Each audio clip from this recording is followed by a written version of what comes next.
মুমিন কখনো হতাশ হয় না, মুমিন কখনো নিরাশ হয় না, মুমিন কখনো হাল ছেড়ে দেয় না। মুমিন সব সময় ভরসা রাখে একজনের উপর, তিনি কে? আমরা কখনো হতাশ হই না, ঠিক কিনা? আমরা কখনো নিরাশ হই না, ঠিক কিনা? আমরা কখনো হাল ছেড়ে দেই না। আমরা ভরসা রাখি একজনের উপর, তিনি কে? আমাদেরকে রাস্তা দেখায় কে? এজন্য আমরা হাল ছেড়ে দেই না, আমরা নিরাশ হই না, আমরা হতাশ হই না, আমরা ভরসা রাখি একজনের উপর, তিনি কে? হ্যাঁ, এটা ঠিক, মাঝে মাঝে আমাদের জীবনে বিপদ আসে, পরীক্ষা আসে, মুসিবত আসে, এগুলো আসে আমাদেরকে শক্ত করার জন্য, ঠিক কিনা?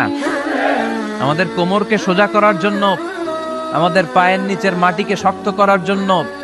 প্রতিকূল পরিবেশে কি করে বীর দর্পে দাঁড়িয়ে থাকতে হয়, নিজের অস্তিত্বের প্রমাণ দিতে হয়, সেটা শিক্ষা দেবার জন্য। এজন্য মুমিনের হারাবার কিছু নেই। লা তাইয়াসু মির রাউহিল্লাহ, আল্লাহর রহমত থেকে নিরাশ হয়ো না।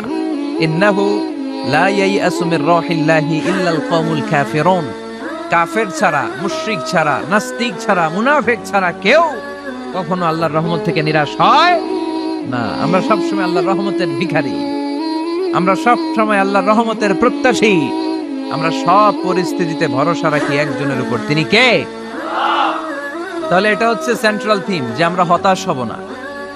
Never lose hope, never be frustrated, never be upset. কখনো মন খারাপ করা যাবে না, আমরা আল্লাহর উপর ভরসা রাখি। এটা হচ্ছে কেন্দ্রীয় আলোচ্য বিষয়। এই সূরাটা নাজিলের একটা ব্যাকগ্রাউন্ড আছে। যেহেতু এটা মাক্কি সূরা, আল্লাহ রাসূল সাল্লাল্লাহু আলাইহি ওয়াসাল্লামের কাছে কোরআনের আয়াতগুলো নাজিল হতে শুরু করলো। রাসূল সাল্লাল্লাহু আলাইহি ওয়াসাল্লাম কোরআনের আয়াতগুলো প্রচার করতে শুরু করলো। যাই নাজিল হয় রাসূল সাল্লাল্লাহু আলাইহি ওয়াসাল্লাম কি গোপন করে রাখতেন? বা যা নাজিল হয়েছে তার অর্ধেক শোনাইতেন, বাকিটা শোনাইতেন না? এরকম, ইয়া আইয়ুহার রাসূল বাল্লিগ মা উনজিলা ইলাইক, হে নবী, হে রাসূল, যাই নাজিল হয় আপনি ছড়িয়ে দেন। রাসূল সাল্লাল্লাহু আলাইহি ওয়াসাল্লাম ছড়াইয়া দিতেন। যেটাই নাজিল হয়, কাল বিলম্ব না করে বিশ্বনবী এই আয়াতের দাওয়াত দিতে শুরু করতেন। নাজিল হলো ইকরা বিসমি রাব্বিকাল্লাযী খালাক, খালাকাল ইনসানা মিন আলাক, ইকরা ওয়া রাব্বুকাল আকরামুল্লাযী আল্লামা বিল কলম, আল্লামাল ইনসানা মা লাম ইয়ালাম। পড়েন সুবহানাল্লাহ। নাজিল হলো, পড়ো, তোমার রবের নামে যিনি শিখিয়েছেন। আমাদেরকে শিখিয়েছে কে? আমাদের সৃষ্টি করেছে কে?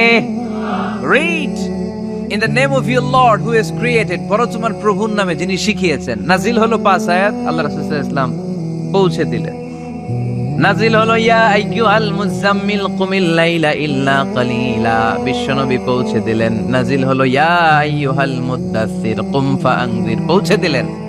যাই আসে পৌঁছে দিতেন, যাই আসে পৌঁছে দিতেন। কিন্তু হঠাৎ করে ওহী আসার ধারাবাহিকতা হুট করে বন্ধ হয়ে গেল, ওহী আর আসে না। ফলে রাসূল সাল্লাল্লাহু আলাইহি ওয়াসাল্লাম নতুন কোন কোরআনের আয়াত মক্কাবাসীদেরকে শোনাতে পারে। মক্কাবাসীরাও এসে রাসূল সাল্লাল্লাহু আলাইহি ওয়াসাল্লামকে খোঁচায়, বলে কি মুহাম্মদ, কিছু বলো না যে, নতুন কিছু শোনাও না যে, এতদিন তো অনেক পটপট করছো, অনেক কথা শোনাইছো, কই তোমার সেই কথা? রাসূল সাল্লাল্লাহু আলাইহি ওয়াসাল্লাম বলতে পারেন না। কেমনে বলবে? উনি কি মন গড়া কিছু বলে? ওমা ইয়ানতিকু আনিল হাওয়া ইন হুয়া ইল্লা ওয়াহয়ুই ইউহা, মন গড়া তিনি কিছু বলেন না, মন মস্তিষ্ক প্রসূত কোনো কথা তিনি জাতির কাছে পেশ করেন না। তিনি তাই বলেন যা তাকে নির্দেশ দেয়া হয়, আর নির্দেশটা দেয় কে? সবাই বলতে লাগলো, মুহাম্মদ তোমার নতুন কথাবার্তা কই? রাসূল সাল্লাল্লাহু আলাইহি ওয়াসাল্লাম চুপচাপ, কিপ সাইলেন্ট। কাফিররা বলতে শুরু করলো, ইন্না মুহাম্মাদান ক্বালাহু রাব্বুহু, মুহাম্মাদের রব মুহাম্মদ রে ভুলে গিয়েছে, মুহাম্মাদের রব মুহাম্মদ রে বর্জন করেছে। তাই তো নতুন কিছু আসে না। মুহাম্মদ তোমার দিন শেষ, তোমার কাছে আর আসবে না ওহী। রাসূল সাল্লাল্লাহু আলাইহি ওয়াসাল্লাম খুব টেনশন শুরু করে দিলেন। আবু লাহাবের স্ত্রী উম্মে জামিল বলতে শুরু করলো, ইন্না শাইতানাকা কাদ তারাকাক, হে মুহাম্মদ তোমার শয়তান তোমারে তরক করছে। নাউজুবিল্লাহ পড়েন। শয়তান দ্বারা উম্মে জামিল সাইয়েদনা জিবরাইল আলাইহিস সালামকে বুঝিয়েছেন। তিনি বুঝিয়েছেন যে মুহাম্মদ, জিবরাইল তোমার কাছে আসে না, শেষ, তোমার দিন শেষ, তোমার খেলা শেষ, আর আসবে না। রাসূল সাল্লাল্লাহু আলাইহি ওয়াসাল্লাম নিজেও ভয় পেয়ে গেলেন। ঘটনা কি? আমার কোনো ভুল হচ্ছে না তো? আমি কোনো অন্যায় করে ফেললাম না তো? আল্লাহ আমার উপর নাখোশ হলেন না তো? আমরাও মাঝে মাঝে এরকম ফ্রাস্ট্রেশনে ভুগি না? কিরে, আল্লাহ বোধহয় আমারে পছন্দ করে না, এত দোয়া করি, আল্লাহ মনে হয় আমার দোয়া কবুল করে না, আল্লাহ মনে হয় আমারে চায় না, আল্লাহ মনে হয় আমারে ভালোবাসে না। তা না হলে আমার দোয়া কবুল হয় না কেন? আমি এত দুঃখী কেন? রাসূল সাল্লাল্লাহু আলাইহি ওয়াসাল্লাম ঠিক একই টেনশনে পড়লেন, ঠিক একই ডিলেমায় পড়লেন, ঠিক একই পেরেশানিতে ভুগলেন। কিরে, ওহী নাজিল হয় না কেন? আমাকে নিয়ে কাফির মুশরিকরা বেদিনরা ঠাট্টা বিদ্রুপ করে, উপহাস করে, কিন্তু আল্লাহ তাআলা কোন ওহী নাজিল করে না। ঘটনা কি? আমার ভুল হলো না তো? আল্লাহ আমার উপর নাখোশ হলেন না তো? টেনশন। রাসূল সাল্লাল্লাহু আলাইহি ওয়াসাল্লাম টেনশনে ভুগছেন। ইন দ্য মিন টাইম আল্লাহ রাসূল সাল্লাল্লাহু আলাইহি ওয়াসাল্লামের টেনশন দূর করে দিয়ে আল্লাহ রাসূল সাল্লাল্লাহু আলাইহি ওয়াসাল্লামের মন ভালো করে দেওয়ার জন্য এই সূরা দোহা নাজিল করলেন কে? আল্লাহ রাসূল যখন টেনশনে হাবুডুবু খাচ্ছেন, তখনই আল্লাহ নাজিল করলেন ওয়াদ-দুহা ওয়াল-লাইলি ইযা সাজা মা ওয়াদ্দাআকা রাব্বুকা ওয়া মা ক্বালা ওয়ালাল আখিরাতু খায়রুল লাকা মিনাল উলা ওয়ালাসাউফা ইউ'তিকা রাব্বুকা ফাতারদা। সুবহানাল্লাহ পড়েন। আল্লাহ নাজিল করলেন ওয়াদ-দুহা ওয়াল-লাইলি ইযা সাজা। দোহা মানে আলো। দোহা মানে কি? সকালের আলো, প্রভাতের সূর্য কিরণ। আলো মানে আশার আলো, সম্ভাবনার আলো। আলো বললেই মনের মধ্যে একটা সাহস জাগে না? আর অন্ধকার বললেই ভয় লাগে না? আমাদের ছোট্ট বাচ্চারা বাসার ভিতরে অন্ধকার হইলে ভয় পায় না? তার মানে অন্ধকার হচ্ছে ভয়ের প্রতীক, আর আলো হচ্ছে আশার প্রতীক। সুবহানাল্লাহ পড়েন। রাসূল সাল্লাল্লাহু আলাইহি ওয়াসাল্লামকে সান্ত্বনা দেওয়ার জন্য আল্লাহ দুইটা শপথ করলেন। চিল্লায় বলতে হবে কয়টা? এক হচ্ছে আলোর শপথ, আরেক হচ্ছে অন্ধকারের শপথ। এক হচ্ছে, আরেক হচ্ছে ওয়াদ-দুহা, দোহার শপথ, প্রভাতের সূর্য কিরণের শপথ। ওয়াল-লাইলি ইযা সাজা, নিঝুম নিস্তব্ধ রাতের শপথ। আল্লাহ তাআলা আলো আর অন্ধকারের শপথ দিয়ে মূলত ওহী আশা আর না আশাকে বুঝিয়েছেন। সুবহানাল্লাহ পড়ে।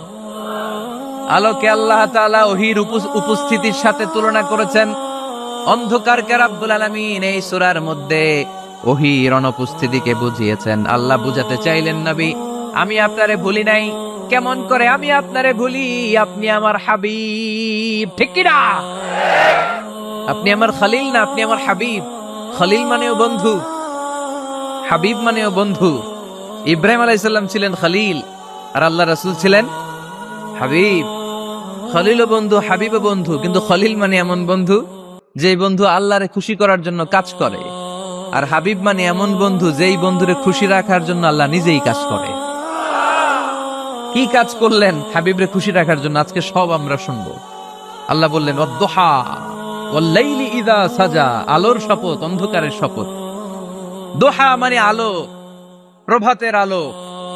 আলো দিয়ে আল্লাহ বুঝাইলেন এটা হচ্ছে ওহী। আর ওয়াল-লাইলি ইযা সাজা, রাতের শপথ দিয়ে বুঝালেন এটা ওহীর অনুপস্থিতি। আল্লাহ বুঝাতে চাইলেন, নবী ওহী আসা না আসা দুইটাই আপনার জন্য দরকার। আমি আপনারে ভুলি নাই, আমি আপনারে বর্জন করি নাই, অসম্ভব।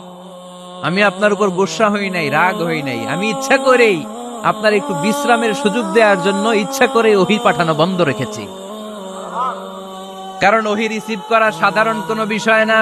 আল্লাহ বলেন ইন্না সানুলকি আলাইকা কওলান সাকিলা। ও নবী, এটা একটা ভারী বাণী, এটা শক্তিশালী বাণী, এটা একটা পাওয়ারফুল মেসেজ। এটা যেন তেন কোনো বাণী নয়, কোরআনের বাণীটা কার?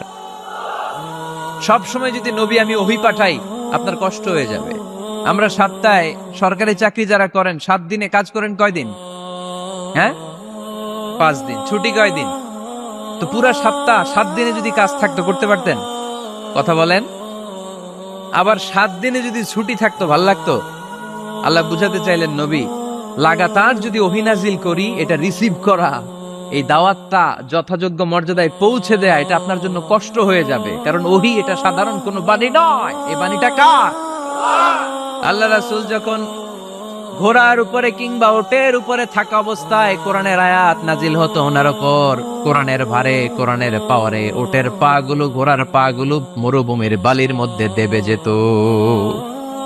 এত পাওয়ারফুল বাণী। লাউ আনজালনা হাদাল কুরআনা আলা জাবাল লারাআইতাহু খাশিআম মুতাসাদ্দিআম মিন খাশিয়াতিল্লাহ। হে নবী, কোরআনকে আপনার কাছে না পাঠিয়ে পাহাড়ে নাজিল করলে, মাউন্ট এভারেস্টে নাজিল করলে, তুর পাহাড়ে নাজিল করলে, আল্পস পর্বতমালায় নাজিল করলে, আলাস্কা মাউন্টেন রেঞ্জ এটার উপর নাজিল করলে, এই ময়মনসিংহের গারো পাহাড়ের উপর নাজিল করলে, মুহূর্তে এই পাহাড়গুলো ভেঙে চুড়ে চুরমার হয়ে খান খান হয়ে যেত।